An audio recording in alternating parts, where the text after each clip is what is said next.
Okay, Okay.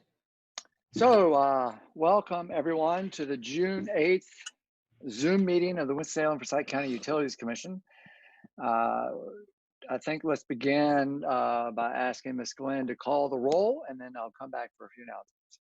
Okay. Good afternoon, everybody. I'm going to start with Commissioner Chairman Randall Tuttle. Present. Vice Chairman Commissioner Wesley Curtis.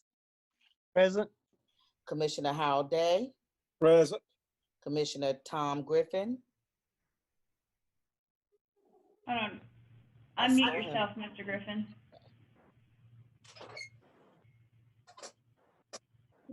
Commissioner Tom Griffin. I saw him mouth the word present. Okay. Tell me a thumbs up. Okay. There he goes. Commissioner Yvonne Hines. Commissioner Hugh Jernigan. Present. Commissioner Dwayne Long. Present. Commissioner Chris Parker. Present. Commissioner James Ruffin. Present. Commissioner Donald Stewart. Commissioner Alan Younger. Present. Okay, thank you. Thanks, everybody. A couple of thoughts. First, as we've done in the past, we have a number of agenda items that I would entertain a motion for some or all to be approved by a consent agenda. I know we have some weighty issues today, so obviously don't have any concerns about pulling one from a consent agenda, but that will, as a reminder, those that agenda items on which we vote individually will have to do a roll call vote on each one. And so since we have, I can't remember exactly, 11-ish agenda items, I prefer not to do those every roll call unless we feel it necessary. That's all. And then it is my bittersweet obligation to read agenda item number 1. Mr. Ruffin, this is for you. And Courtney, I do believe I have to read this. Is that correct? That is correct. Yes.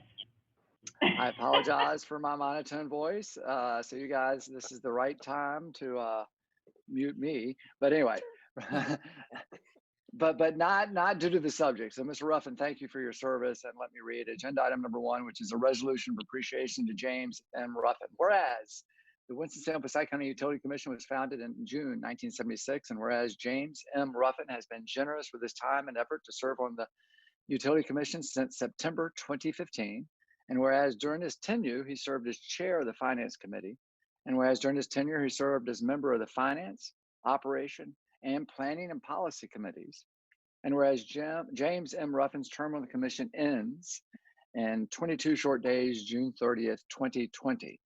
Now, therefore, be it resolved by the Winston-Salem Forsyth County Utility Commission, a joint agency of the City of Winston-Salem and of Forsyth County, that it hereby expresses sincere appreciation to James M. Ruffin for 5 years of dedicated service given to the Utility Commission and to the citizens of Winston-Salem and Forsyth County.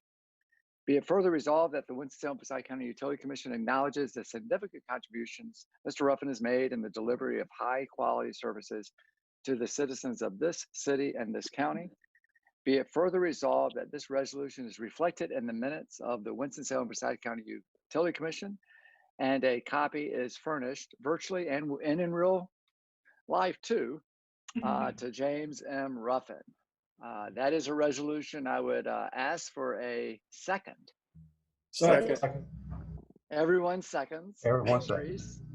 And everybody just give thumbs up to Mr. Ruffin as a vote of approval.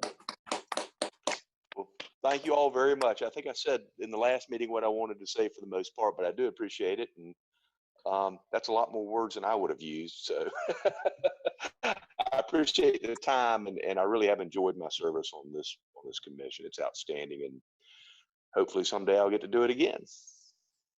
Fabulous. Thank you for that.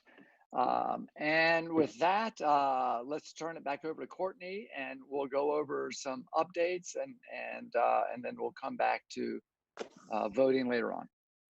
Okay. Thank you, Mr. Tuttle, and thank you to Mr. Ruffin for 5 great years having you on the commission. So you will be missed. Before we get started in our presentation, I do want to announce who's on the call as far as staff and guests that we have. So myself, Courtney Driver, Utilities Director, Damon Duquesne, Assistant City Manager, Mike Quivisto, Deputy Director, Jan McHarg, Assistant Director of Solid Waste, Michael Stover, Assistant Director, Operations, Patrice Glenn, Recording Secretary, Todd Lewis, Engineer of Plan Review, Kyra Boyd, and Gail Kettler, Communications Team. And I did not see, I think that's, oh yeah, and Nora Cowan, Billing Manager. So those are utilities employees. We also have Lisa Saunders, who is our CFO, Jerry Bates, the Purchasing Director, Marilena Jensen Goosehold, Assistant City Attorney, Heather Curry, Budget Office, Jakira Westbrook, Office of Business Inclusion and Advancement, and Taisha Hinton, who was formerly also Office of Business Inclusion and Advancement, but has been promoted to our Sanitation Director, I guess 2 or 3 months ago. So she's also on the call. We have 2 guests that we have Tyler Moore with Sensus on this, participating in the meeting, and Dale Pennington with UtiliWorks. I think I got everybody, but if I didn't, please let me know. Okay. All right, let me go ahead and get started, and I'll share my, sorry, let me back up 2 things. The July meeting, based on the feedback that I've received, we'll just have the July meeting virtually. It will be July 13th, and it will start at 1 p.m. So we'll go ahead and continue having the meeting virtually again in July. A COVID-19 update for our operations and staff. As the state enters, or we're in phase 2, and as we continue to slowly open things back up and transitioning back into work, our operations are slowly transitioning also. We have been, for those divisions that could work on a rotating schedule, we've had employees that are on an A and B schedule, and they've been rotating, 1 week off, 1 week on, to limit the exposure. And then those employees that can work from home have been working from home.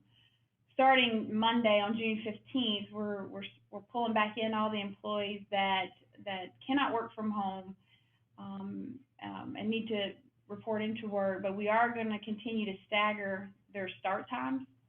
So instead of staggering their days, they're just going to stagger start times. So we'll have people coming in at 7, 8, or 9. It really vary depending on what location they're at and what works best for that facility. Employees that haven't been working at all, that can't work from home, will be coming back into work. And then those employees that, like in administration, that have the ability to work from home, will continue to encourage working from home, with those employees slowly transitioning back into an alternating work schedule as well, so that everybody's not here at the same time. So that's starting June 15th. We still don't have a date as to when city facilities will open at this point, but we're preparing for when that day comes, as far as installing glass shields, making sure we have all the appropriate cleaning supplies and gloves and masks available for our employees. So just giving you an update on that. If you have any questions, let me know.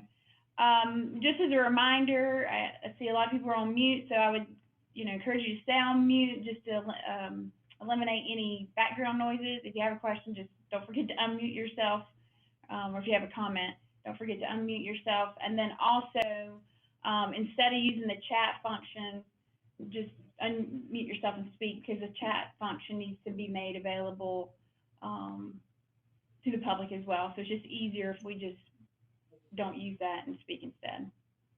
Any questions on that? Courtney, Yeah. I was just going to say real quick, one thing, a little trick that might help people if they put themselves on mute and they want to say something, all they have to do is hold down their space bar, and then they can talk. And when they let go of the space bar, they go back to mute. And that saves the trouble of having to find the little toggle back and forth. It's just a little bit quicker and easier. That's right. That's a good point. Thank you. Courtney, I've got a couple calls. It's evidently on Spectrum on Channel 13 this week. We had about one of the tanks we're going to shut down. We're going to have muddy water in Walkertown. No, we're not shutting a tank down. And well, let me have Mike Stover unmute yourself. I know we're shutting down the 9th Street tank for service. That's the only tank we're taking out of service, and we don't anticipate there being an issue. We sent out the press release just in case there are muddy water calls. If there are any present, it would be that direction, but we don't anticipate that. Okay, I got a couple phone calls this week. Okay. Yes, thank you for that. Okay. Was there anything else? Okay, I'm going to go ahead and share my screen for the presentation, and we'll get started.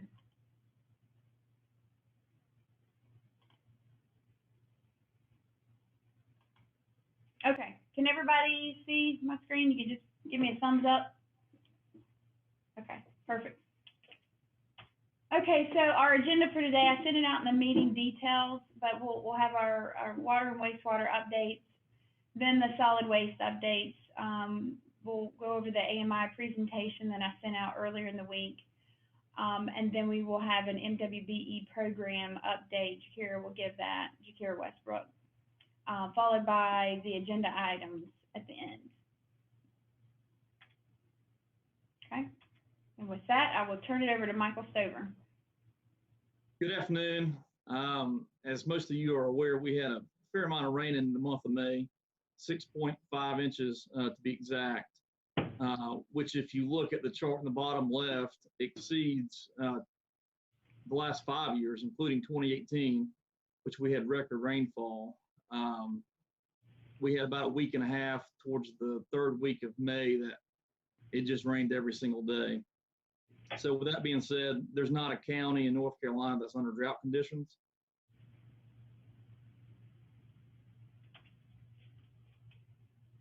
For the month of May, we produced 34.5 million gallons of water.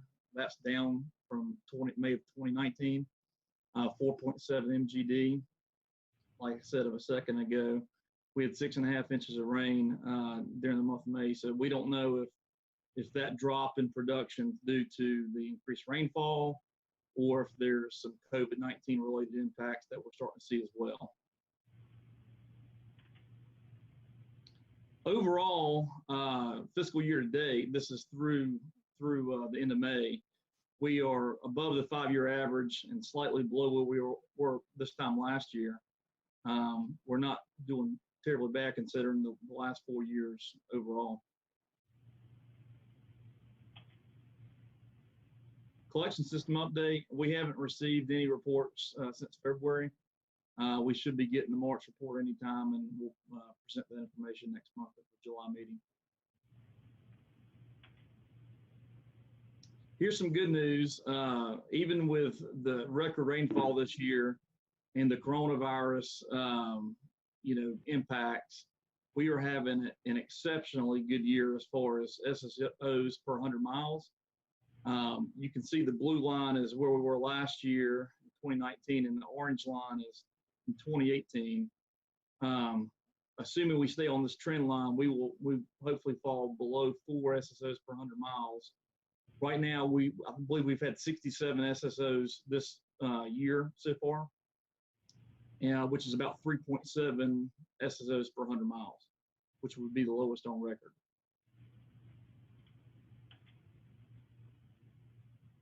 This is the SSO count by month per aggregated cause.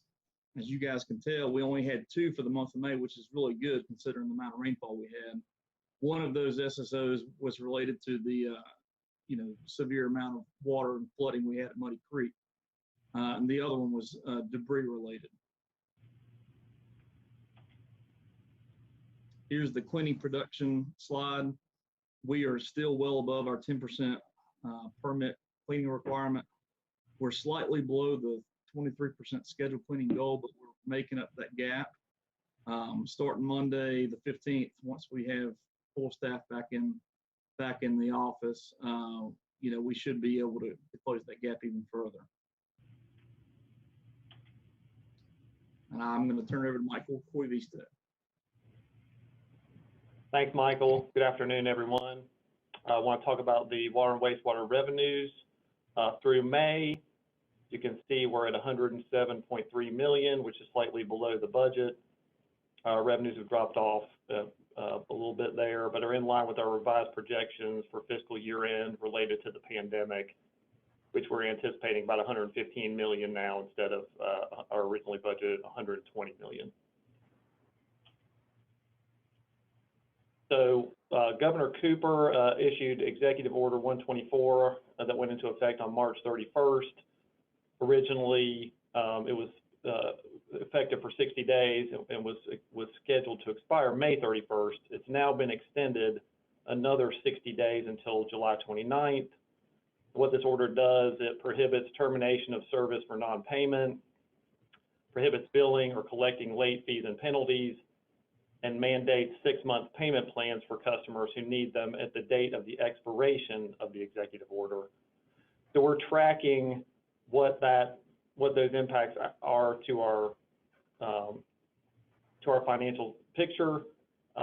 In April 1st through May 31st, we waived $621,450 in late fees and penalties. We currently have over 13,000 past due accounts and a total of 2.9 million in past due billings, which is about $1 million more than we had at the same time last year, which is, I think, kind of in line with what we were anticipating based on what the governor's order when it went into effect. And we will continue to track these impacts and update the commission at each month's meeting with what we're seeing. Any questions on that? Yeah, Mike, this is Jim. I have a question on the waived late fees and then also on the past due accounts. And we have that every year. It's just this year's exceptional, I'm sure. Is there a percentage of those we don't ever collect regardless?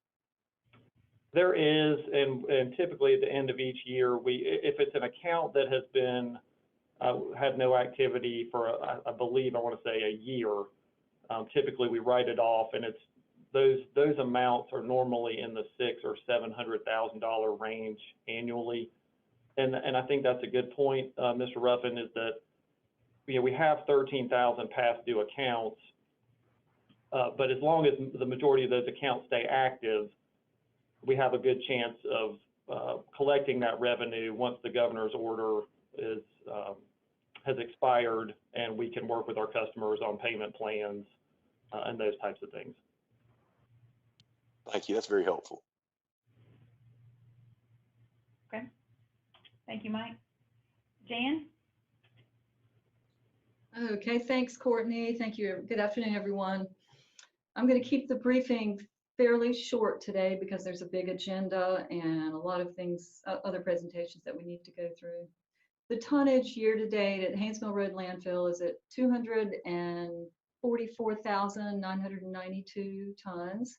So we're actually a little bit behind last year, actually just and ahead of the budget. So we did see an increase in May compared to April. We took in 21,953 tons. So better than April, as I said, and just about right on the budget target with the seasonal variation built in. At the construction and demolition landfill, we've taken in 47,505 tons. So we are ahead of the budget target for the entire year at that site. We were decreased in May compared to April, largely because we closed that facility for 7 working days out of the 20 working days in May. We had a shortage of resources and needed to redirect staff and other resources up to Haynesville Road Landfill to make sure that we could operate it effectively. So last month we gave you a detailed update on what April looked like, April of 2020 compared to April of 2019. And so I won't go through all that data again, but we did look briefly at May 2020 versus May of 2019. And we did see decreases across the board at our facilities. Haynes landfill was decreased 13% in tonnage, 12% in revenue. Old Salisbury, 53% decreased. Yard waste sites were down 39% in tonnage and 43% in revenue. So we, not unexpectedly, but we have seen decreases in both tonnage and revenue at all facilities.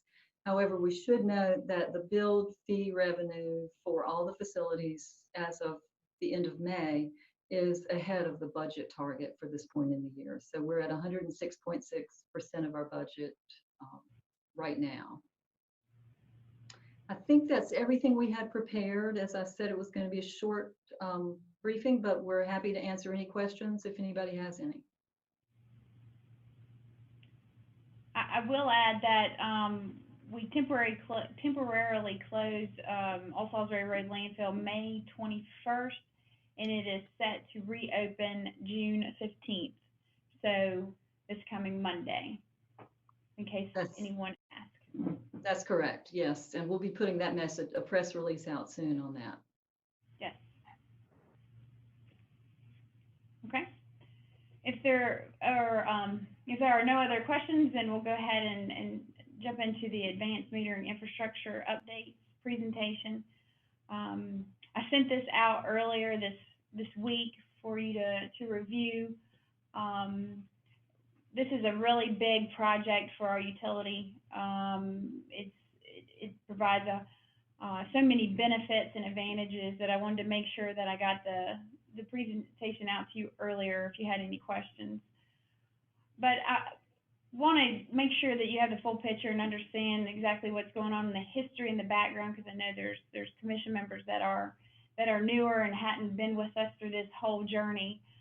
But there's basically three different ways to read meters.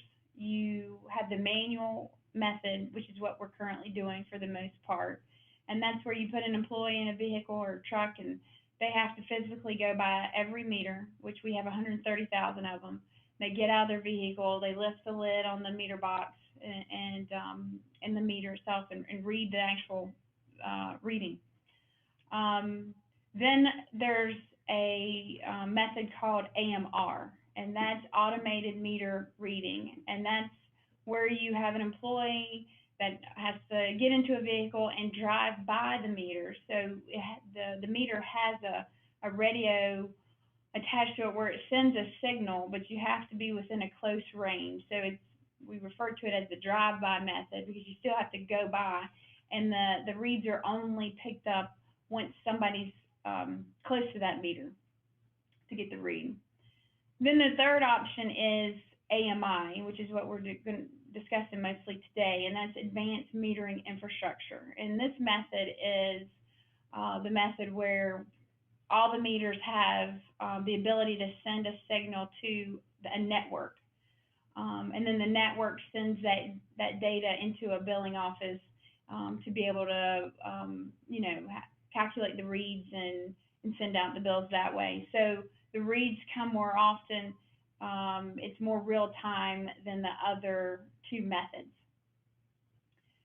So just so you know, we are far behind our peers when it comes to meter reading. We are the only large utility in North Carolina that is still manually reading meters. So out of the top 10 largest utilities in the state, which we are number 3, it's Charlotte is the largest, then Raleigh, and then us. We're the only ones manually reading meters. Our peers that are similar in size, Durham, Raleigh, Greensboro, and Charlotte, they already have AMR. So they've already gone to the drive-by method, and they're in the process of moving to AMI. So we're really behind them. Greensboro actually released their RFP, the request for proposal, last week to move forward with the implementation process of AMI. Another thing I wanted to mention to you, this program and this project is like any other project that we bring before the utility. We have a problem, we have something that's broken, we have, we've been limping along for years. And I know we say, well, if it's not broke, don't fix it. And we, you know, we're able to get reads manually, but the reality is it is a broken system and we have a lot of challenges. And we're struggling to provide the level of service that we need to provide, which is why we're really, we're making the recommendation to keep moving with this project. So some background information. We started discussing this, the automated meter reading, which remember it was the drive-by method, in 2009. So this has been going on for over 10 years. We performed an AMR pilot project in 2012. At that point, we discovered there was a manufacturer defect in meters in 2014. Since then, those meters have been replaced. But basically, what happened was the gears were getting stuck within the meter itself. We terminated that contract due to manufacturer not meeting specifications. But out of that pilot project, we have currently 2 billing routes of AMR meters. So that's roughly 16,000 meters out of 130,000 meters that we have in our system. Our residential meter replacement program has been on hold since 2014, so it's over 5 years. And based on the current type of meter that we have, which is a mechanical meter, the accuracy is usually guaranteed at 5 years with an expected lifespan of around 10 years for that meter, where you would be replacing it every 10 years. But based on that, we should have been replacing our meter, 10% of our meter population each year. And if you remember, or as you all know, our meters are our cash registers. So any kind of loss in accuracy is a big deal for us. The majority of our meters are residential meters. We have 120,000 of the 130 that are residential, and we have of those, 70,000 of those meters are 10 years old, and at least 40% of those meters are 15 plus years old. So we know we've got some lost accuracy within our current meters. We began a large meter replacement and rehabilitation project in 2014. We realized that we had too many deficiencies with large meters that we needed to address at that time. So we did start that in 2014, and that contract obviously addresses the meters, but also the piping connections, the valve vaults, test ports, those type of issues and deficiencies that we had as well. And the last thing I want to mention on this slide is that our water distribution infrastructure has been neglected for years. So, you know, we've been working on this and talking about this since 2009. So over 10 years, we've been putting off projects, we've been delaying work because we didn't want to do anything that we'd have to redo. And so we're really in a position now where we've just put off so much that we're in a bad spot that we need to do something and keep moving forward.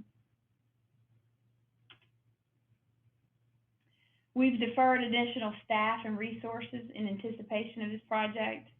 We're using overtime to make sure that we read our regular, to make sure we get all the regular reads.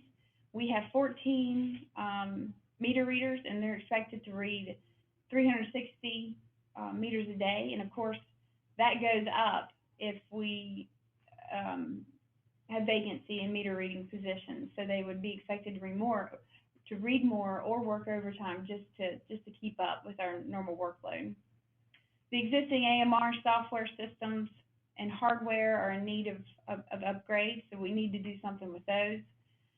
And as you know, there's significant challenges with manual reading. We read in high traffic areas, there's safety issues, we have animals that get in the way of us reading meters, we have parked vehicles on top of meters, weather issues, when it snows, we can't read meters. So that gets us behind and causes some quality control issues. Another thing that we don't want to talk about, but it's the reality, we have had issues with falsification of reads. And ultimately that undermines our credibility with our customers. And so unfortunately that does happen.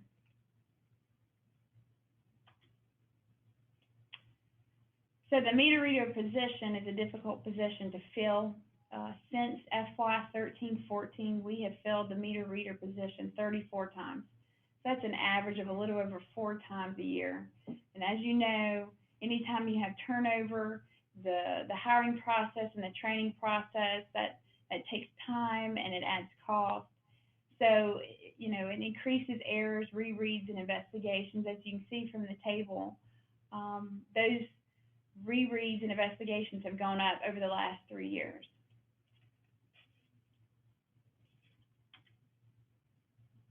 Other challenges include a high number of billing and payment related calls. We received 141,000 calls in 2019 out of a total of around 180,000 calls that we received. We bill by monthly, so we have a higher delinquency rate. We have a lack of real-time data. It limits opportunities to detect leaks and notify customers of any issue that they may have. It could be 60 days before a customer knows that they have a leak, and by that time they've already run up a really high water bill. Billing by monthly also reduces our cash flow, so we're not getting the cash in sooner. We're getting it in later than sooner. So that's a challenge as well.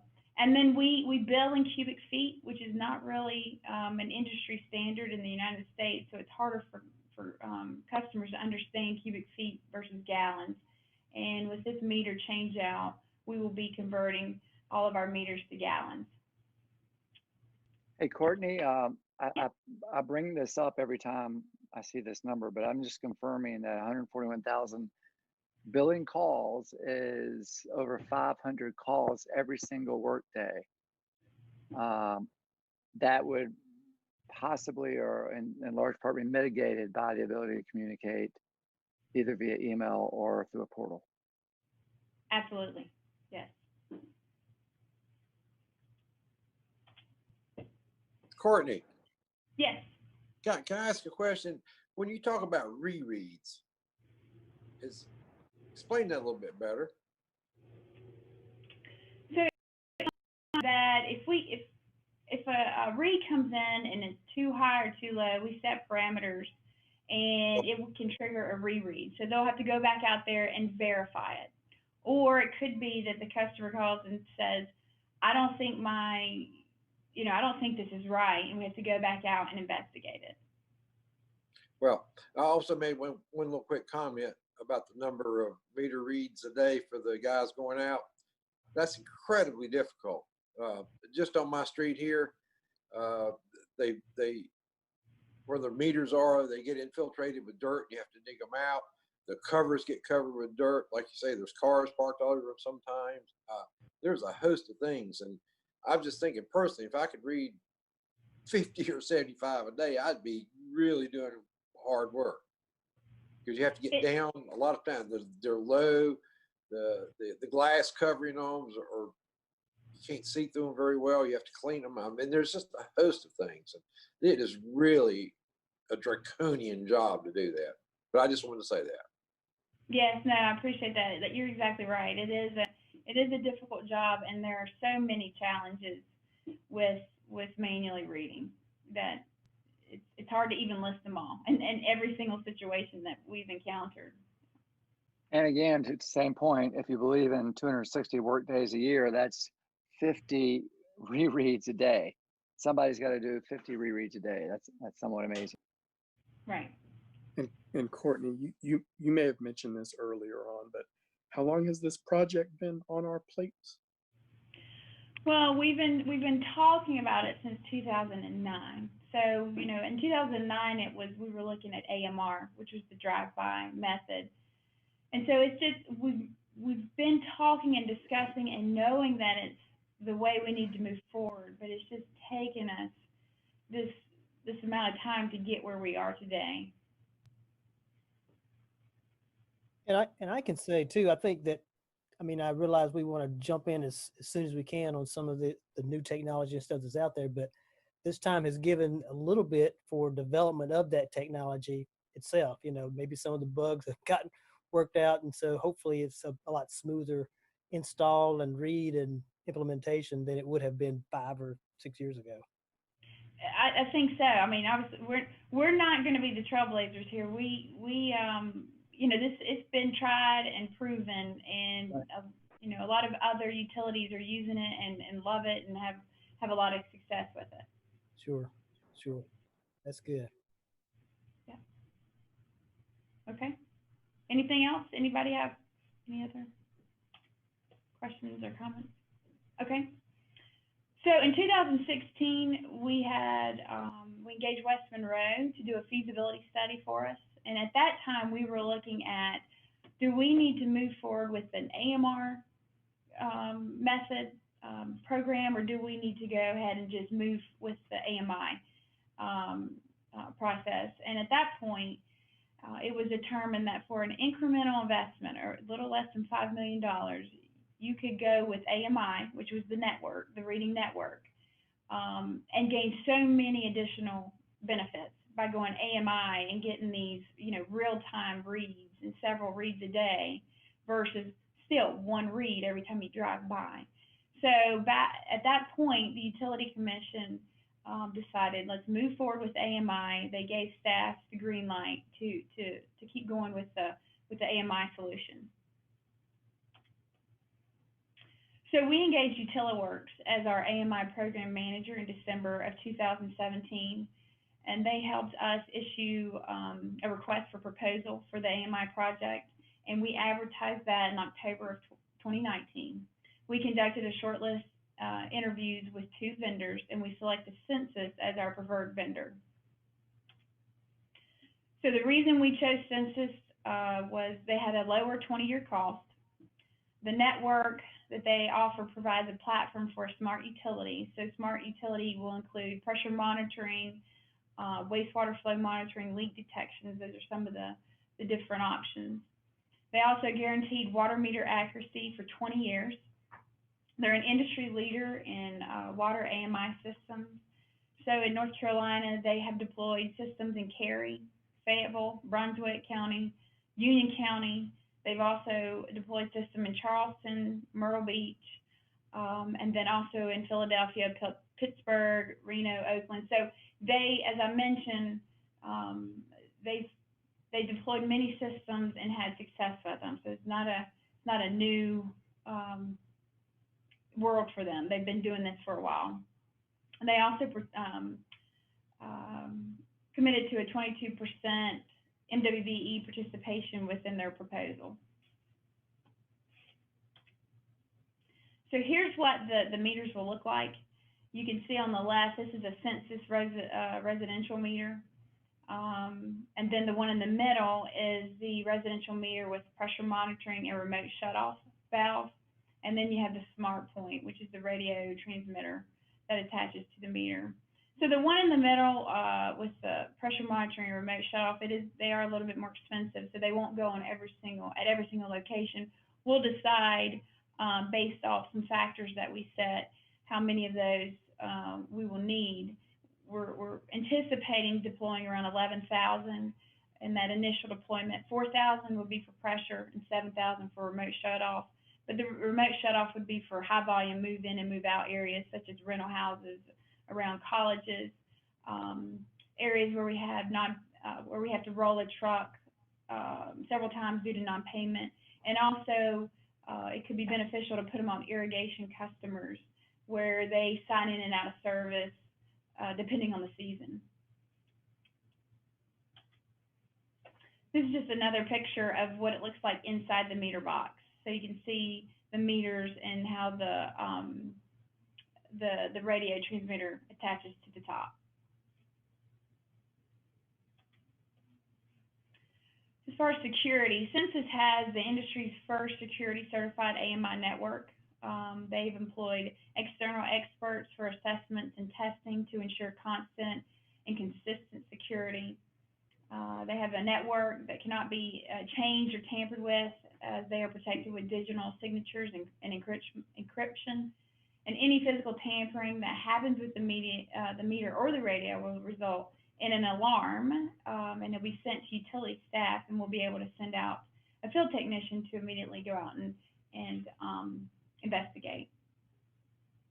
But the radio technology for meter reading has been widely used since the mid-1980s, so it's a proven technology.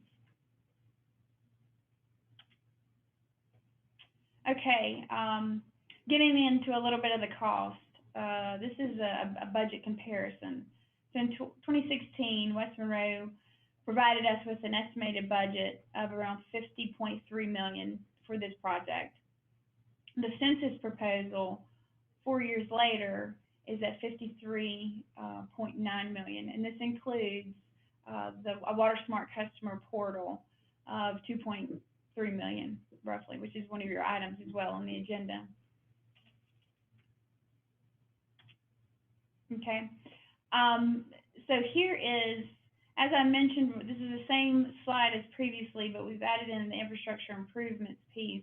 As I mentioned earlier, we've neglected our water distribution system improvement or infrastructure, and while the Sensus installers are going to be out touching every single meter, there's an efficiency to gain by going ahead and making some of these improvements with those installers while they're out there. So we negotiated scope and fee with Sensus of $6.2 million to make some of those improvements. So that would be included in their overall cost. But those improvements would include expansion connectors, improving related infrastructure to current standards, adjusting and or replacing meter boxes and lids.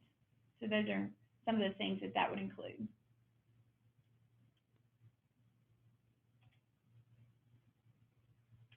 Okay, operating costs. So let me back up just a second. I wanted to point something out. So as you can see here in this cost, the capital cost for the meters under the Sensus proposal is less than it was under the West Monroe proposal in 2016. So basically, capital cost is less, operating expenses are higher. But let me now that I've moved into this, so I can explain that a little bit better. We're rolling what was a capital and operating expense into solely operating expenses for risk mitigation. So the Sensus proposal would include the network hardware, software, and services. They would provide it all updates, upgrades, everything. It really takes the utility and takes our employees out of having to manage that when that's not really our expertise, and we're not set up to do that. What that provides for us is predictable cost and performance for 20 years, scalable pricing, so we pay as we add meters. There's contractual performance obligations within the contract. There's continual security updates, and we're selecting an as-service model, which includes all updates, upgrades, and security enhancements to the system, which makes the system future-proof for the next 20 years. And basically, due to the rapid pace of technology and lack of expertise in ownership and maintenance of a network and the software services, we can mitigate our risk by using this service model and letting that fall under Sensus.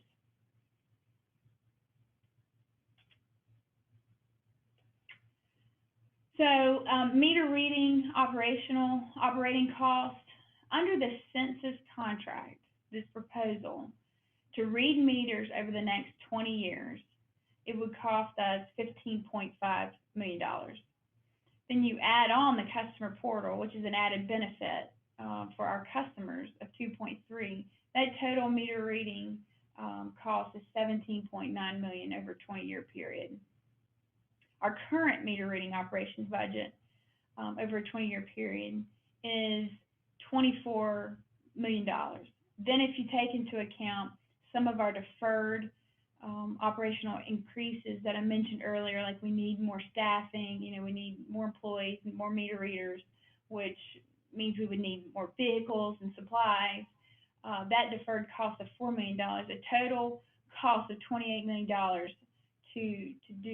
to read meters over the next 20 years compared to the Sensus contract of 17.9. And what I want to point out is the Sensus contract and Sensus way of reading meters gets us 4 reads per day plus a customer portal. Excuse me.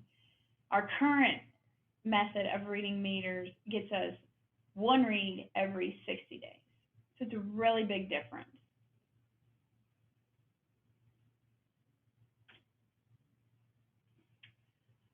Some tangible benefits. I mentioned earlier that we have a lot of, the majority of our meters are old and have lost accuracy. So this is a very conservative number, but the improved meter accuracy we'll get just by replacing our meters is estimated at $27.7 million. These are over a 20-year time frame. In addition to that, instead of a 10-year change out in accuracy, we get a 20-year census meter guarantee, which gains us an additional $5 million in accuracy. Then on top of that, your replacement program for your meters, instead of every 10 years, you're replacing them every 20 years. So that's a capital cost of a savings of $25 million. The ability to be able to notify our customers of leaks, immediately versus every 60 days will reduce the leak adjustments by $9.8 million. This is very conservative also. This is half of what we're currently giving adjustments for over a 20-year time frame. And then, as I mentioned, our meter reading operational costs and the deferred meter reading operational costs of $20 million and $4 million. So a total tangible benefits of $91.7 million over a 20-year period.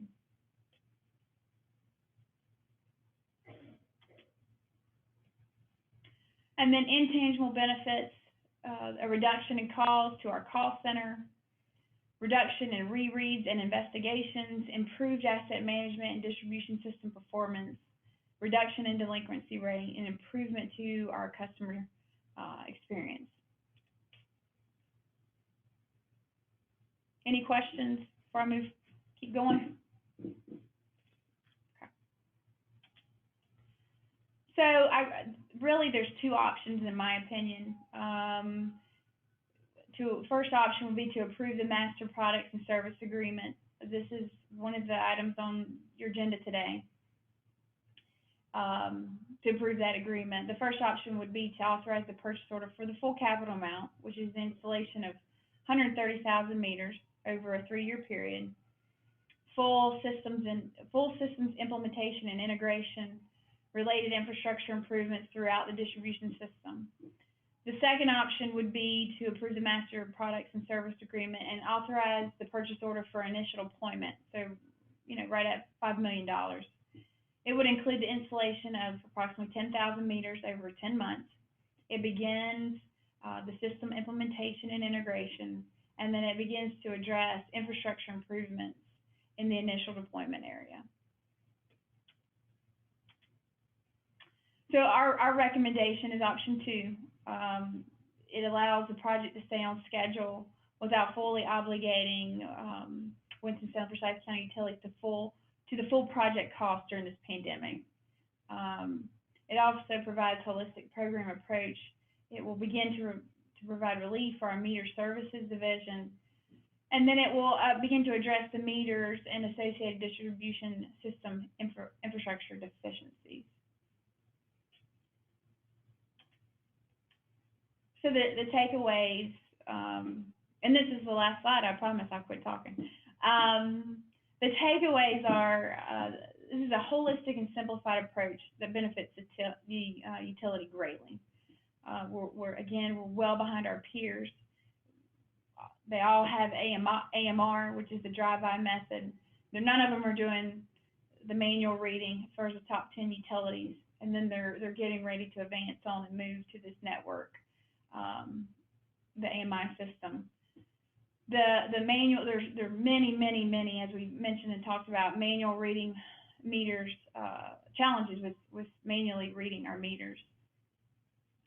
And we've neglected the water distribution infrastructure for many years. As I mentioned, and we talked about, we've been talking about this since 2009, and we've continued to put Band-Aid after Band-Aid on our infrastructure, and it's very similar to the Collection System Improvement Program, the CSIP.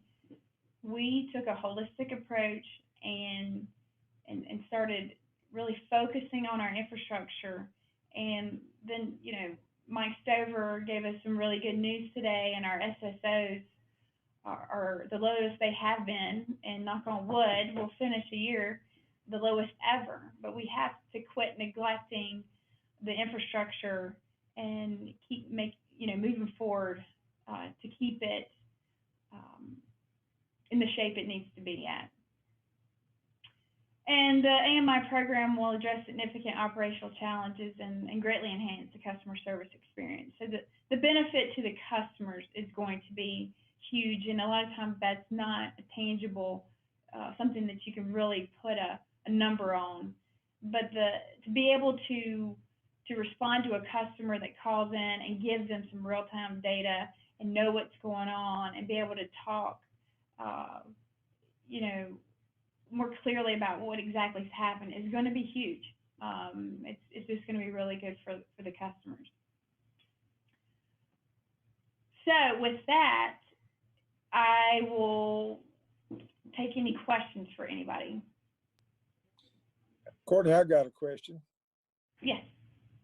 All right, all these facts and figures you give us, back when you first started talking about this, the truck has to get within 15 or 20 foot of the meter. Is that correct? I'm sorry, say that again, Mr. Davis. Our truck has to get within 10 or 15 foot of the meter box for it to read on our computer in the truck. Is that correct? Is that for you're referring to the drive-by method, the AMR method? Right. You know, Mike Vista, do you know how far apart you have to be for that? I don't actually know, Courtney. I'm not sure how close they have to get, but I know that they're able to get most of them as they drive by. Yeah, but my real question here is, if the truck's got to get within, say, 20 foot or 25 feet from it, what kind of receiving system are we going to have in place to receive all these signals every day, every hour? That's one of my questions. That's going to be big, and I have not seen any figures on that. Courtney, I would ask Tyler to address that for us. Yeah, so I'll try to adjust that, Mr. Day. So yeah, we're going to have 28 base station transceivers spread on vertical assets throughout the county. And the endpoint has a 2-watt transceiver on it. So our propagation study, which we do in-house to determine range of our RF products, comes out to about a 2 to 3 mile range on average for the endpoints in the meter pit environment there. Well, my question is, if the truck's got to get within 20 foot of it to pick up the signal, how much better of the receiver towers or points of it you're going to have? Right. Yeah. You're going to have a lot of them. Right. So one of the big differences in what we do in AMI is that we have a primary use RF spectrum, and so to ensure that range that I described there, the RF network that we're operating on is only used exclusively by Sensus, and so we control the noise floor, and we're able to operate at higher power outputs. And so that's how it's much different than the drive-by technologies that are. Well, the ride-bys we got now in the ground, the 6,000-7,000 we got, are they capable of going to the MRI, the AMR on the system? No, they're not. So we got 6,000 or 8,000 in the ground right now. We're going to have to change. That's correct. Now, what frequency are these things being transmitted on? I don't think we've assigned a frequency yet. So is it going to be megahertz or gigahertz? It's in the 950 megahertz range. Okay. Gentlemen, just one quick comment I want to make, though. So I don't want you to think you're losing the value of the AMR system because those batteries are starting to die. So they are actually required to be replaced. So those assets are depleted. and you'll be replacing those assets with the new transmitters with a longer life cycle and a much stronger range of being able to send a signal out. So I want to clarify that those assets are at their end of their life cycle and would need to be replaced regardless of this project. And you think how many watt do they transmit out on the meters itself? Do you know? Yeah, our endpoint is a 2-watt transmitter. And how long do you think the battery's going to last on a 2-watt transmitter? Well, our warranty is saying that we're going to warrant it for 20 years. So we're confident that it'll last 20 years. Okay. I think that's all my questions today. Thank you. Thank you, Mr. Day. Are there any other questions? I'd just like to say this. It sounds like a miracle project, that there's nothing at all in the world wrong with it. And so I think it's obviously the way to go. That's just technology's way to go. My question is, are there any weak links? What are the things that we will have to look at and plan for as we go forward, beside the batteries? Obviously, if you got a 10-year battery, that's 20-year battery, that takes that out of the mix too. But is there anything at all that potentially are issues that we will have to deal with? So our biggest, there's always going to be issues that we'll have to face, and I'll just say what I think off the top of my head, and then let Mike Clavisto add in. But the biggest thing for us will just be the transition. So we're going to have to really transition from meter reading into AMI, and that's a new way of doing business. So we're going to have some policy revisions. We're going to have to make some decisions about are we going to be giving leak adjustments in the same manner that we have in the past? So we're just the way we do business will be a challenge for us.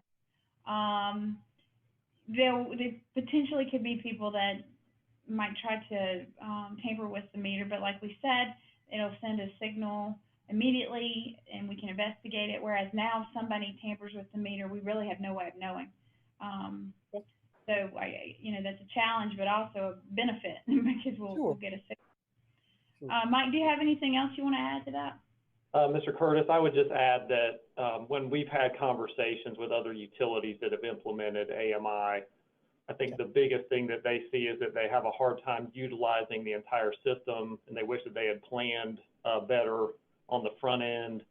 And that's why we've taken the approach that we've taken. It has obviously taken us a significant period of time, but we've planned really well for the impacts that are going to occur to our staff at meter services, billing, customer service, CityLink, all of the UFO field operations, all of those things we want to have in place as we move forward so that we can harness the full ability of the system and grow into it and maximize its potential over these 20 years. And that's part of why we've gone with this network and software as a service, because those are things that are not, as Courtney mentioned, our forte.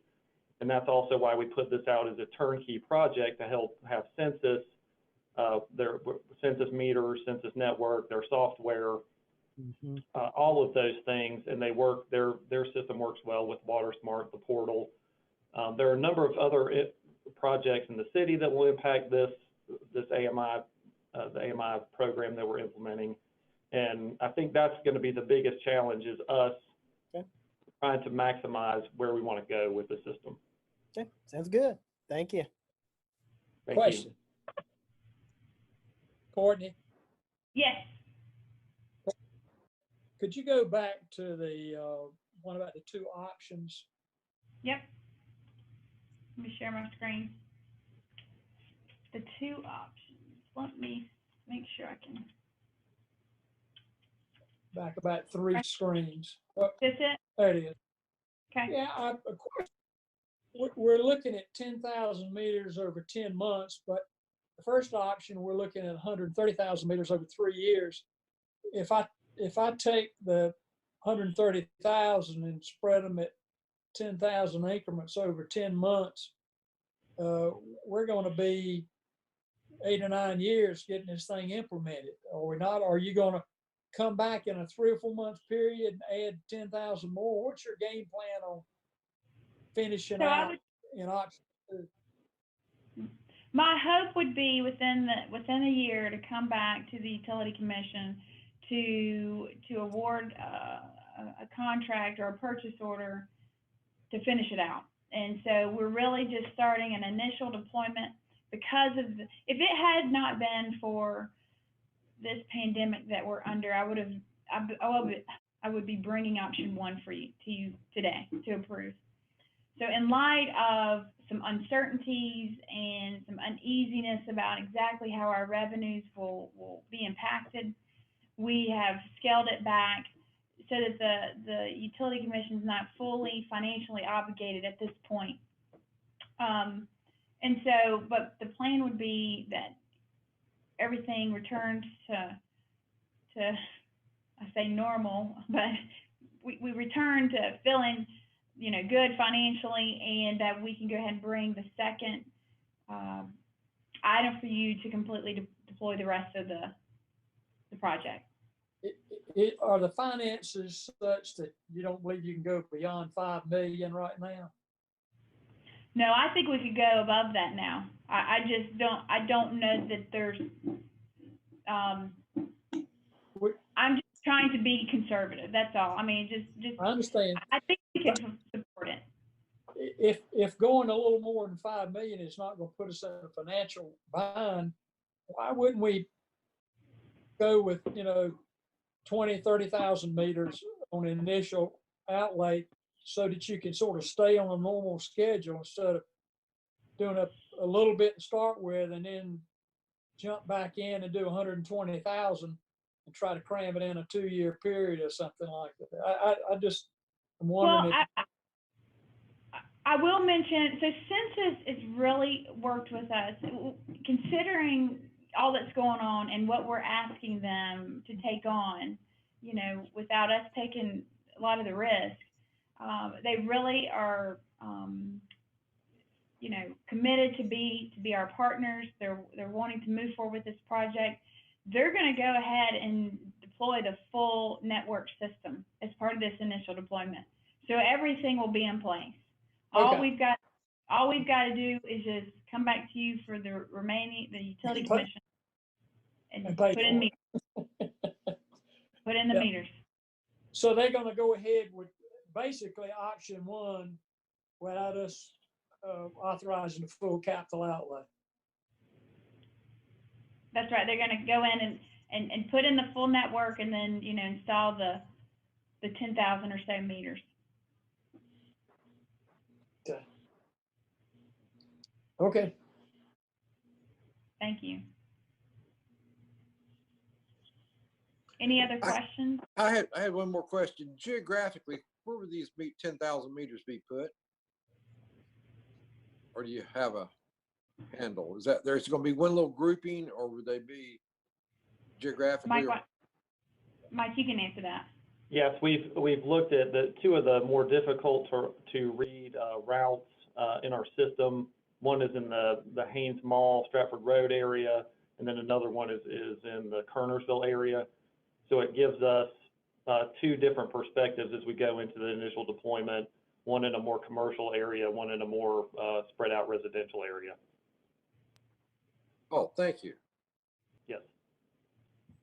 I have a question. Yes. Courtney, you sold that very well.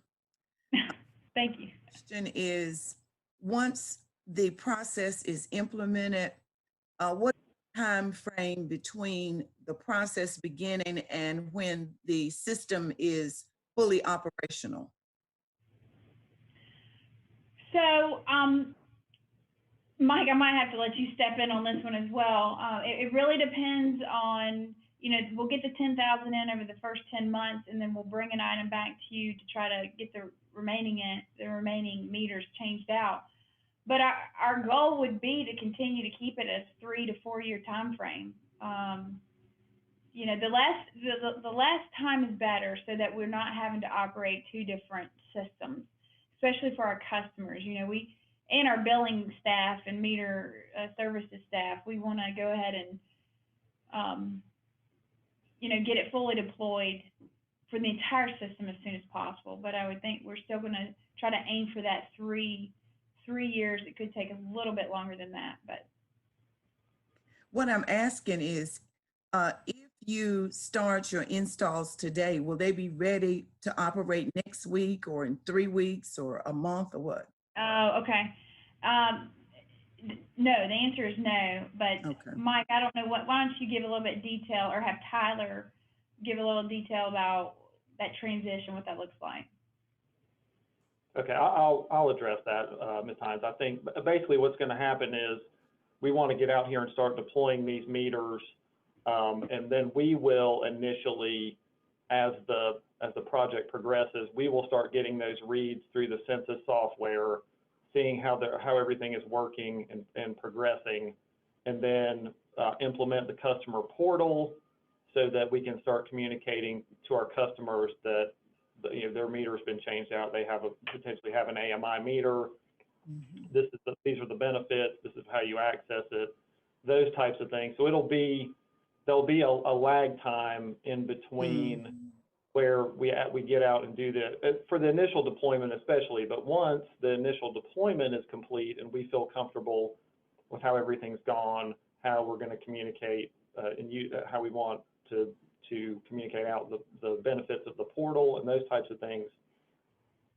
Once we deploy meters as part of the full deployment, that transition can happen fairly quickly for those customers. Once those meters are in the ground, the software is already up and running. We just need to connect the meter to the network, get the information into the Sensus analytics package, and then also into the customer portal, and get people to sign up for the customer portal. And if someone doesn't sign up for the customer portal, our customer service representatives in our department or in CityLink will be able to access that information if a customer calls in once the meter has been installed and is active on the network. So you don't necessarily have to have the portal to get the benefit of these new meters and the new technology. Okay. Thank you, sir. Thank you. Are there any other questions or comments? I guess I just have one quick one, Mike. You might have said it in there and I just missed it, but of those 10,000 meters that we're installing, what's the timeline to when they'll first start being operational from a billing standpoint? That's an excellent question. I think that depends on, and that's part of what this initial deployment will be, is beginning the systems implementation and integration. And I think it's going to be, we'll run things concurrently, obviously, to make sure things are working based on our current billing system and what we're going to see with the new system. I think it'll just depend on how long it takes us to get all those systems integrated and working the way that we want them to. And I think that it could be ultimately that 10-month period before we're ultimately comfortable, or finally comfortable with everything to make that call. Thank you. I was kind of thinking that was the case, and what I was also thinking along those lines was, the commissioners, and of course I won't be on the commission after this month, but we do hear a lot from the community and things, and so it'd be worth it for y'all, I think, to keep all of us and the commissioners thereafter kind of up to speed on the timing of this, so that we can answer questions and be ambassadors for this project, because I think it's a great project and it's important that we do it, but use us as a resource to communicate that as things progress. I think that's absolutely right, Mr. Ruffin, and we will have a marketing campaign for this. We're already looking at, a slogan or a campaign kind of logo for this project, and that way we're communicating it to the public, to our customers, to anyone, so they do know what's going on. Right, you guys have been doing a good job with it. I just say keep the information flowing. Thank you. Anything else? Okay. Hearing none, then I will share my screen again and we'll keep moving forward. Let me see. Okay. So, Hey, Courtney, one last, just go back 2 slides. I want to confirm that staff is recommending right there, option 2. Even though we could do option 1, recommending option 2, just as a sense of conservatism and caution relative to the crisis. Yes, so on your, I'm glad you mentioned that, in your agenda item, there's 3 items that Mike will just briefly cover later since we've done this presentation, but there's an item to approve a master's products and service agreement. So this outlines just the contractual agreement between us and Sensus and what they're committing to. It's not really a financial obligation, it's just the scope of work. Then the second item approves task order 1. It's a purchase order for the initial deployment with the recommended option number 2. So that would be to deploy roughly 10,000 meters in the network. And then there's a third item for a contract with WaterSmart, which is the customer portal. So there's 3 separate items on your agenda to approve. And the option 2 is really under the second agenda item that I mentioned, approving task order number 1. And confirming that option 2 is costing any more as compared to our overall budget. Basically breaking it into 2 chunks, it's not costing any more than if we did the whole thing right now. Correct. Thank you. Well done. Okay. So Jakira Westbrook is with the Office of Business Inclusion and Advancement, and there's been some questions about the MWBE program and some of the items that we have to bring to you to get approval to go lower than the 10% MWBE goal. And so I asked Jakira to put a few slides together just to go over the program and how those goals are set and things of that nature. So she's going to present a few slides for you on that. And Jakira, I'll turn it over to you if you're ready. Yes. Good afternoon, everyone. So like Courtney said, I'm here to give you all a high-level overview of the goal-setting process for construction and repair projects. So the North Carolina General Statute requires the adoption of appropriate and verifiable goals for participation by MWBEs in construction where the cost is estimated of $500,000 or more. So in 2011, City Council adopted a 10% MWBE participation goal for construction and repair projects estimated to cost $300,000 or more. This modification was justified by data from a 10-year period demonstrating that the 10% MWBE goal was attainable. And the average yearly MWBE participation during that time was 12.6%. So then in 2018, City Council adopted a resolution to lower the threshold for the establishment of MWBE participation on construction and repair projects from projects estimated to cost $300,000 to projects estimated to exceed $100,000. And so for projects that have a specialized scope of work, the 10% minimum goal may not be justifiable. And in those cases, we bring that before the governing board for consideration. So during the design phase of a project, the design firm will provide a breakdown of specifications along with the associated estimates of cost. That cost estimate, along with the total project construction cost, will be used to determine the subcontracting and or supplier opportunities. So based on the scope of work and relative MWBE availability, a verifiable goal is recommended by the MWBE internal committee and inserted into bidding documents. So beginning in September of 2018, all firms must be HUB certified at the time that the bid is submitted. Previous to that, the HUB certified firms could be certified at the completion of the project. So there are several factors that the city considers when establishing the project-specific MWBE goals, and that is the number of MWBEs registered or certified in the city's vendor directory and HUB and DBE directories, as well as the relative availability of MWBE firms who are capable of performing the specific scope of work and have the capacity, as well as the nature and scope of work. So like I said, the design firm provides the purchasing construction buyer with the cost estimate.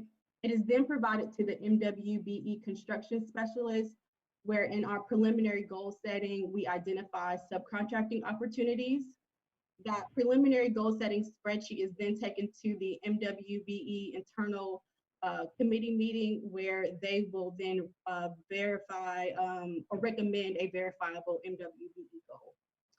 That goal is then emailed to the consultant and then inserted into the bidding document. So at a pre-bid meeting, the MWBE construction specialist will read aloud the MWBE goals and special instructions. And so lastly, at the bid opening, the apparent lowest bidder will either submit a affidavit C certifying that they have achieved the MWBE participation goals, or they'll submit an affidavit D stating that they did not, and they will demonstrate their good faith effort. So the affidavit D, good faith efforts, like I said, the lowest apparent bidder will submit this form within 24 hours of being notified that they are the lowest bidder.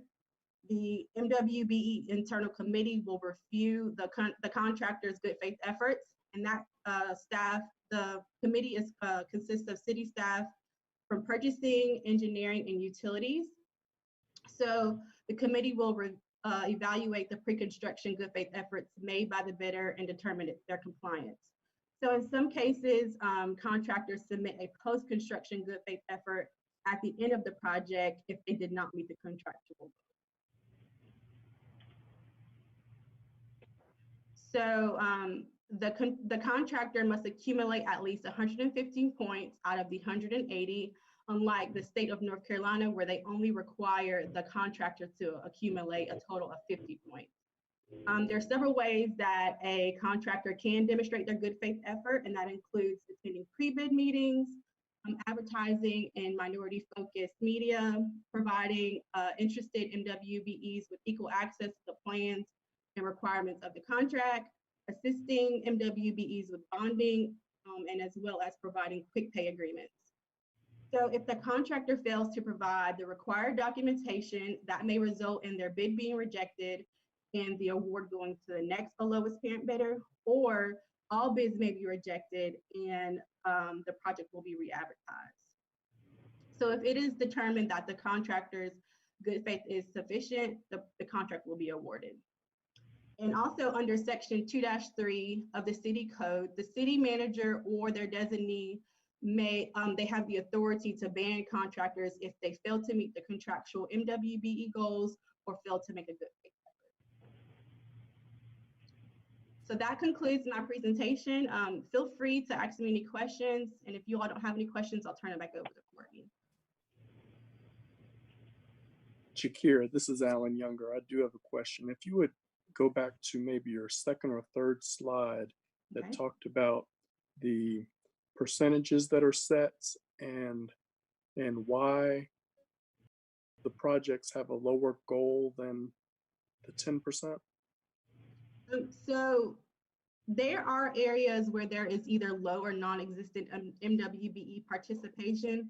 And some of those fields include the MEP fields like mechanical, electrical, and plumbing. So there are projects that have that specialized scope of work where we have seen that there isn't a lot of MWBE participation. So that's why you see those projects come before you all for approval. Okay. That makes sense. Thank you. Let me ask you this though. If I vote against allowing the reduced goal,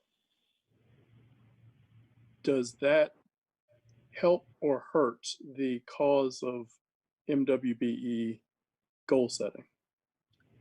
So in our process, we actually go to, since firms have to be hub certified, we visit the hub database where we will then go and see the availability of those firms for the particular trades identified. So we have done the work to see if there are any available firms. So if you vote against, it would basically have set unrealistic goals for contractors to try to achieve. All right. So let me say it another way. If I vote against the goal being lower, does that push us being not just the city, but society in general, to make sure that there are more MWBEs that can do those different things?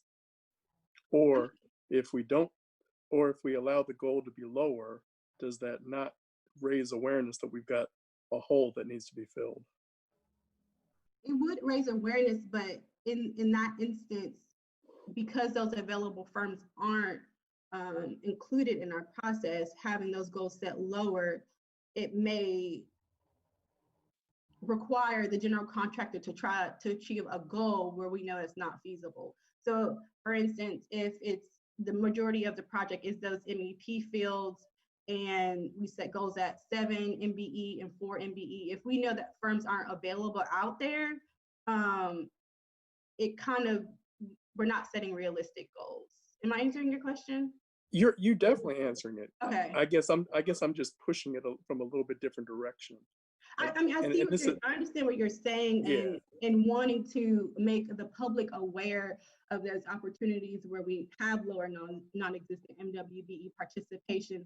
But I think voting against the goal may not be the specific area in which we need to do that. It may be more of outreach or relationship building outreach with general contractors and the MWBEs that are available. I agree with you. I think that the reason why I bring this up is I've been in a number of meetings outside of the city's meetings where people said they didn't know about opportunities. And so I know there's a greater need for outreach.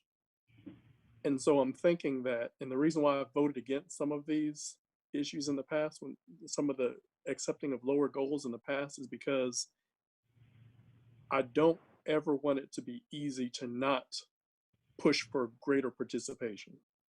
Right. And so I definitely understand where you're coming from. I'm definitely not voting against you, but I've been voting against settling for mediocrity. I understand what you're saying. Thanks. You're welcome.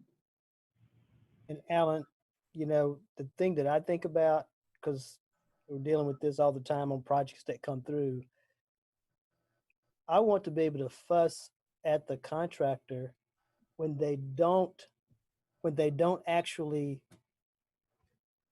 put the effort in meeting goals that are achievable. I mean, that's where I want to put the focus. The focus is that.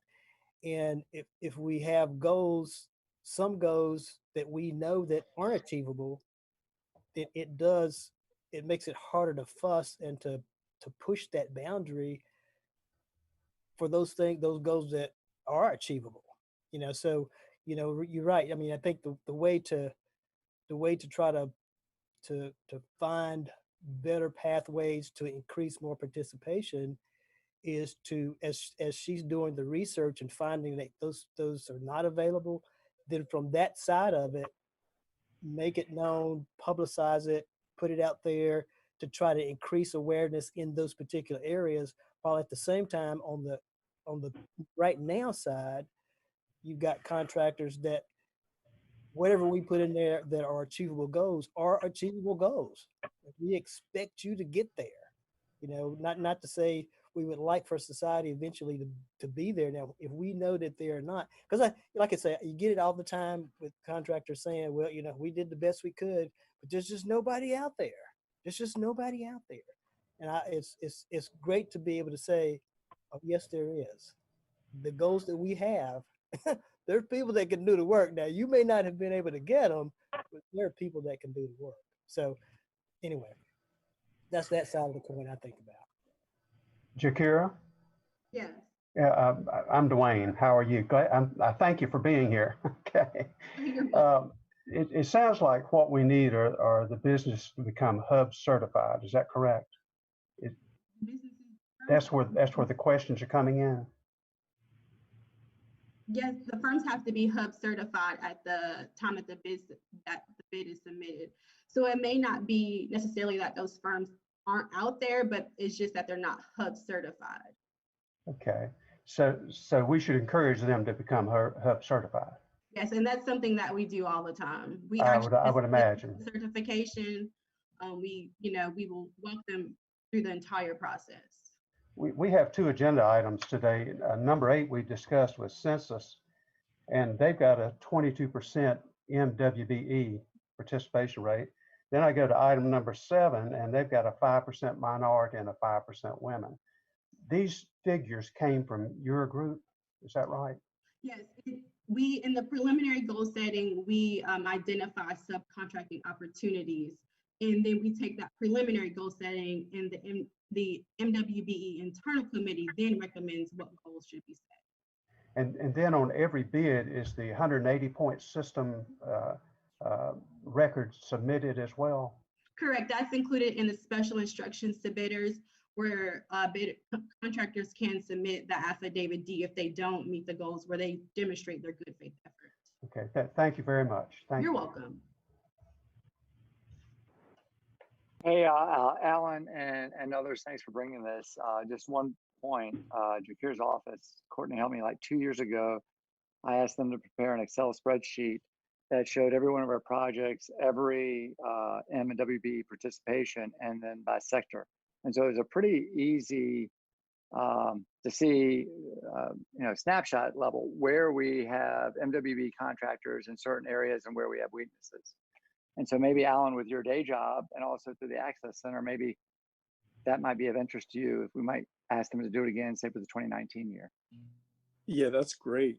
Another thought that comes to my mind is if we have, let's say the goal is always 10% or higher, and there's X number of instances when the goal wasn't met, I think sending that statement is a good statement to send and say, look, if you are out there and you can do these types of things, you need to be hub certified so you can get have an opportunity to participate in this, as opposed to saying, well, let's lower the goals and then we won't be able to say, here's how many projects existed where the goals were not met.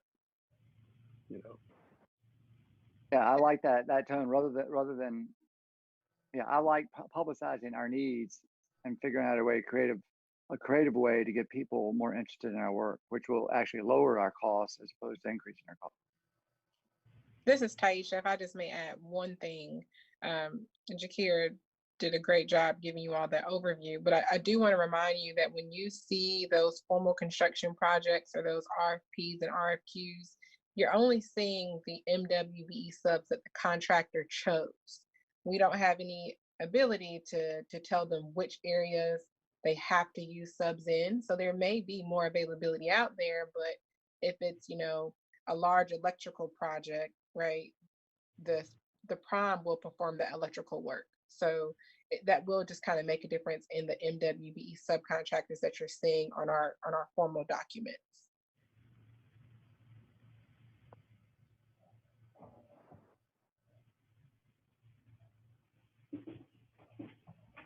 That's right. Okay. Thank you, Taisha and Jakira and everyone for the good questions. Is there any other comments or questions that anybody has for Jakira before we move on to the agenda items? Well done. Thank you. Okay.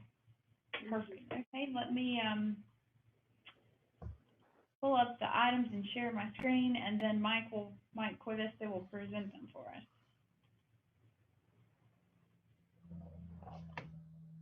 All right, thank you, Courtney. Are you still seeing my other one?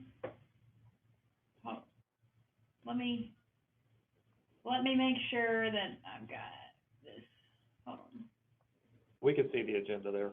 Oh, you could? Okay, sorry. It didn't look like it on my screen, so let me share it again. There you go. Everybody can see that? Yes. Okay. Okay, start with item 3, as consideration of resolution authorizing execution of various agreements regarding proposed water and/or sanitary sewer improvements to be installed within various developments. This month we have 3 developer agreements with a total of $313,190 for water and $371,820 for sewer. I'm going to go through these pretty quickly. Stop me if you have any questions, please. Item 4 is consideration of resolution approving a change order for the installation of a water main extension for the Idols Road Regional Lift Station. On August 14, 2017, the Commission approved a resolution authorizing execution of an interlocal agreement for Forsyth County to reimburse Winston-Salem Forsyth County Utilities for development and construction of the Idols Road Regional Lift Station to serve the Idols Road Business Park. Since development of the Idols Road Business Park has been delayed, the construction of a permanent access road and water main extension to the lift station are still needed. The water main will now be extended from a different point and have a different alignment, and the increased cost will be covered by Forsyth County. D.H. Griffin is currently under contract to construct the Idols Road lift station, and staff recommends a change order with D.H. Griffin to construct the 2-inch water main extension in the amount of $574,360, which will be reimbursed by Forsyth County contingent upon approval by the county commissioners on June 18th, 2020. Okay, item 5 is consideration of a resolution approving a change order with Henry's Electric Motor Service, Inc. On September 15th, 2018, a contract with Henry's Electric Motor Service was issued to provide on-call repairs to various electric motors at the water and wastewater facilities. The initial purchase order was in the amount of $30,100 and was calculated based on historical spending and anticipated expenses for the fiscal year. To date, this fiscal year, there have been multiple change orders totaling $70,474.49 for additional motor repairs that have been approved by the City Manager's Authority. Due to additional needed repairs, it is necessary for staff to request approval of an additional change order in the amount of $50,000 for a total contract amount of $150,574.49. Staff recommends approval. Okay, item 6 is consideration of a resolution awarding purchase orders for anti-scalant, caustic soda 25%, and fluorosilicic acid 23%. Bids were received May 22nd, 2020 for the previously mentioned chemicals, with Brentag Mid-South the low bidder for anti-scalant in the annual amount of $25,200. JCI Jones the low bidder for caustic soda 25% in the annual amount of $48,420. And Penco Inc. the low bidder for fluorosilicic acid 23% in the annual amount of $100,440. The total amount of the bids represents an anticipated 11.1% cost decrease for these chemicals in the next fiscal year. Each contract can be extended for 2 years, making the potential total awards $75,600 for anti-scalant, $145,260 for caustic soda 25%, and $301,320 for fluorosilicic acid 23%. Okay, item 7 is consideration of a resolution awarding a contract for the Kernersville Sewer Rehabilitation Project. Bids were received on May 6th for this project, which entails the rehabilitation of 242 gravity sewer pipe sections throughout the system, as well as sanitary sewer manhole rehabilitations. The bidders were instructed to submit separate pricing for 3 work packages based on geographical locations in an effort to reduce the project scope due to possible funding impacts from the COVID-19 pandemic. KRG Utility was the overall low bidder and also had the lowest bid for package A in the amount of $3,273,241.73. KRG has agreed to the subcontract goals established for this project, which are 5% minority and 5% women-owned businesses. It is recommended that a contract for package A of the Kernersville Sewer Rehabilitation Project be awarded to KRG Utility, Inc., the lowest responsive responsible bidder meeting specifications for a total award of $3,273,241.73, and that $165,000 be available for contingency if needed. Also to note, staff intends to bring back an item or items in the future to award packages B and C once the financial impacts from the COVID-19 pandemic are known. Okay, item 8, consideration of a resolution approving a master products and services agreement with Sensus USA, Inc. for the Advanced Metering Infrastructure Program. Did want to note on this that really this does touch every one of our strategic plan goal areas and multiple strategies under those goal areas, and it is and has been a key work item for our department and Courtney. As previously mentioned, Sensus was the selected vendor for the AMI program. Staff negotiated with Sensus a statement of work as well as an overarching master products and services agreement that will govern the purchase of equipment and the provision of related services over a 20-year period. This resolution improves that master products and services agreement and does not require that Winston-Salem County Utilities incur any financial obligation related to the project. It will provide the overarching legal and contractual structure to allow us to procure the equipment and services as outlined in the statement of work for the project via ensuing task order, the first of which is the next item on the agenda for today. The total 20-year estimated cost of the equipment and services in the statement of work is $57,796,368, which includes basically $6.2 million for distribution system related improvements that will be completed by the installation contractor and funded out of the distribution systems improvement project. Operating costs associated with the project will begin to be incurred in the utilities annual operating budget beginning in FY 21-22. Sensus has agreed to 22% MWB subcontractor participation for this project. Staff recommends approval of the master products and services agreement with Sensus USA, Inc. Okay, sorry, it was a lot.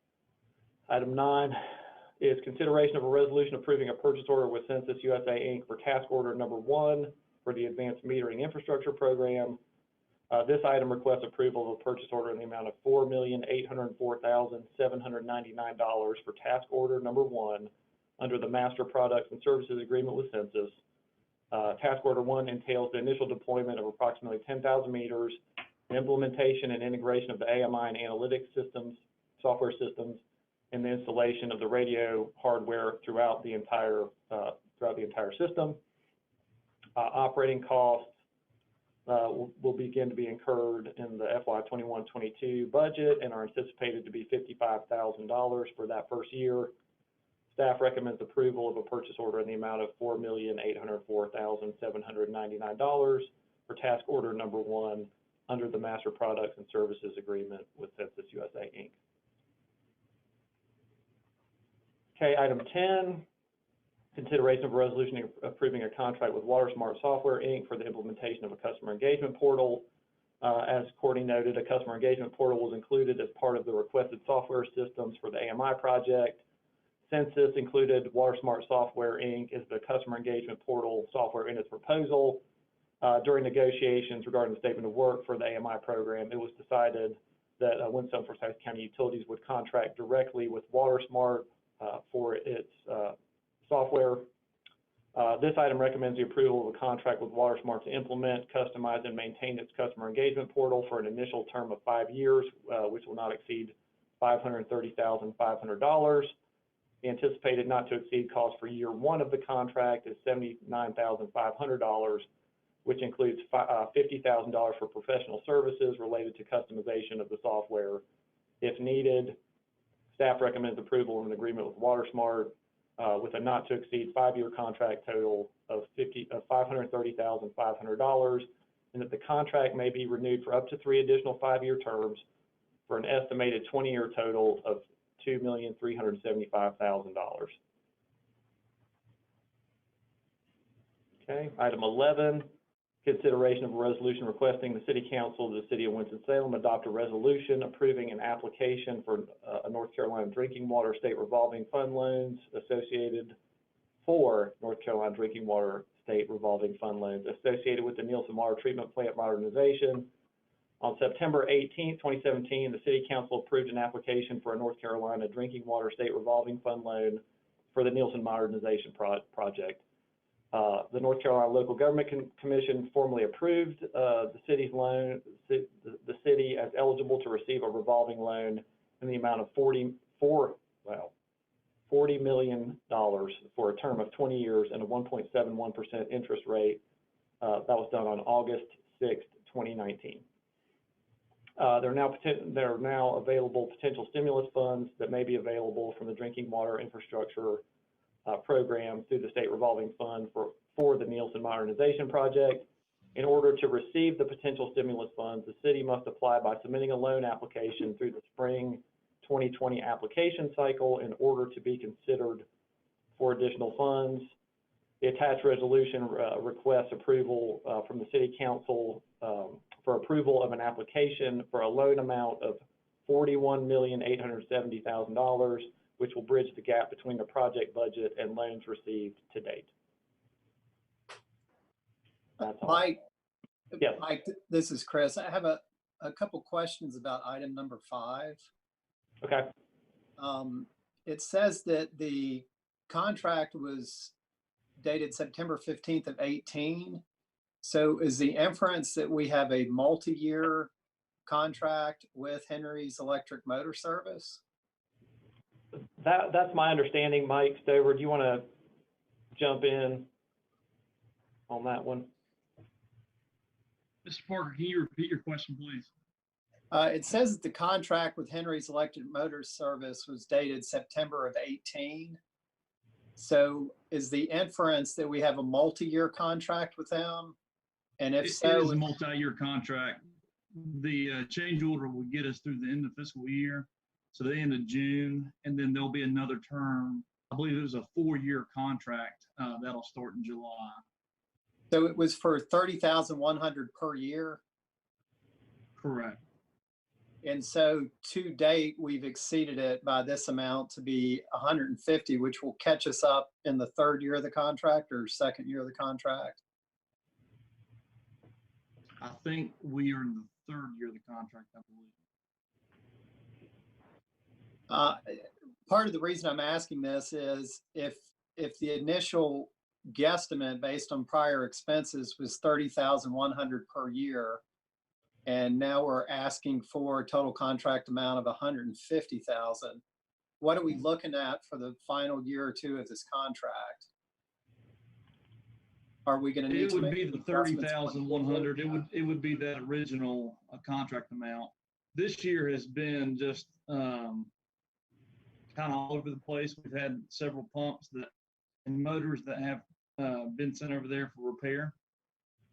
I do not believe the first 2 years of the contract we needed a change order in this amount to get us through the end of the fiscal year.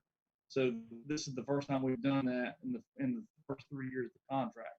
So next year we would have a PO for the $30,100 like we did this year as well. Okay, so you think this year is just an aberration, even though it's almost 5 times as high? That's what we're thinking, yes. Okay, thank you.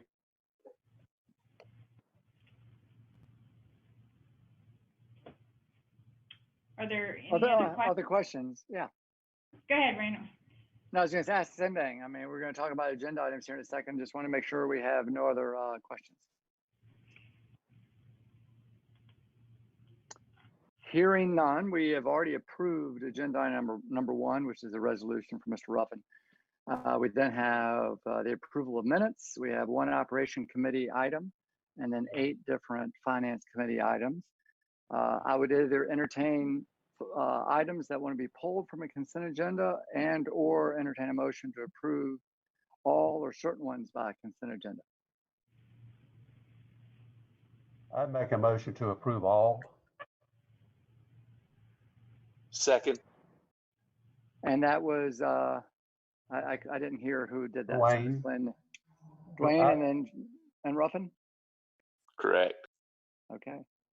So we have a motion and a second. I would I'd like to hear any discussion and or modifications to that motion or addendums to that motion.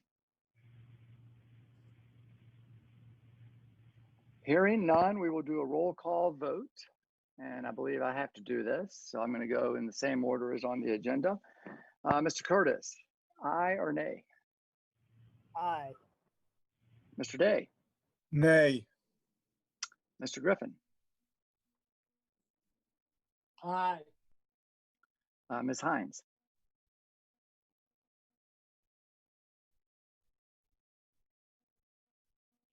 Hello. Ms. Hines is muted. Aye. Thank you, Ms. Hines. Mr. Jernigan? Aye. Mr. Long? Aye. Mr. Parker? Aye. Mr. Ruffin? Aye. And Casey has joined. Mr. Stewart? And Mr. Younger? Aye. Aye. Okay, that motion passes. Well done to staff. Thank you for the very thorough discussion on some important topics. Do any of our visitors have any comments? I presume we have no one in the public, but just in case, I'll ask that. And then any commissioners have anything to add? Once again, I'd just like to say I appreciate what everybody's been doing, especially all the staff work's being done. I want to let you know I had several questions about the AMI, but that was a really nice presentation. They were all answered. Thank you. Thank you. Other thoughts or questions? Hearing none, I would entertain a motion to adjourn. Motion. Thank you today. Yeah, lots of seconds. Everybody wave goodbye as an approval. Thanks to staff, thanks to the commission, thanks to our guests and visitors. It was a really good meeting, and hope you have a great week. Thank you. Thank you. You too. Bye. Take care. Thank you.